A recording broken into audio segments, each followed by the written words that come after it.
As Team Nova Scotia heads to the Canada Winter Games in Alberta this month, one team is going into competition carrying the additional challenge of losing access to provincial funding. "We haven't received any money in 4 years," said Cher Smith, a coach of the Team Nova Scotia wheelchair basketball team. "I don't know if there's other teams going to the games in a couple weeks that haven't received any funding, but certainly it's a big change for us." The team used to have access to about $15,000 in provincial funding each year of the game's 4-year cycle, distributed through Sport Nova Scotia and Canadian Sports Centre Atlantic programs, but a reorganization of the way that money was distributed left the 12-player team fundraising for most of their expenses. The Canada Games organization is paying for flights to the competition in Red Deer and hotels during the Winter Games.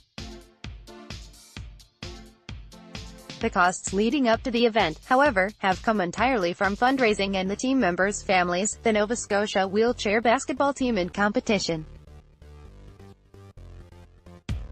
Cher Smith, that includes uniforms, gym time, wheelchairs and parts, basketballs, and the expense of traveling to the seed competitions that earned the team a berth in Red Deer. "It's a very expensive sport and a pair of wheels is $1,000, for example, and spokes are broken every single month," said Smith.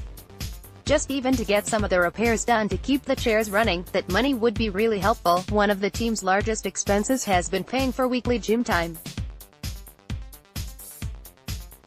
The Canada Games team used to practice at the Canada Games Centre in Halifax, but that's not affordable for the team anymore. "That's out of our reach for the hourly rate that's there. So just simply something as simple as practice time.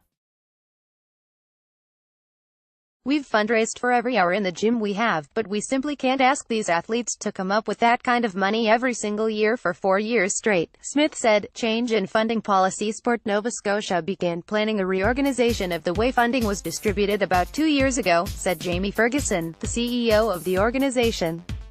The new policy was meant to give more control to the 60 provincial sport organizations that develop and promote various sports, including Basketball Nova Scotia, the umbrella organization for wheelchair basketball in the province. The policy came into effect within the last year, allowing each sport organization to define priority areas for funding such as participation, coaching and officiating, and high performance. The team holds hands while being coached by Cher Smith. Cher Smith said when her team's applications for funding were denied in recent years, she was told it was because the policy was being updated. When the policy finally came into effect, the Canada Games team was again told it could not access funding because Basketball Nova Scotia had not grouped their sport in the high-performance category, which concerns athletes who travel outside the Maritimes to compete at a national level. Smith said she still does not fully understand what happened. Ferguson referred questions on the matter to Basketball Nova Scotia. Catherine Bryan, the executive director of Basketball Nova Scotia, told CBC she could not fully explain what happened because she is still at the information-gathering stage. Bryan assumed the leadership of the organization on October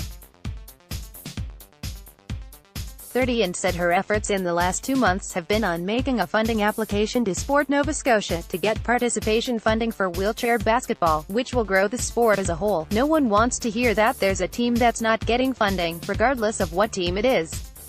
Every athlete should have access to funding of any sort to be able to participate in the sport.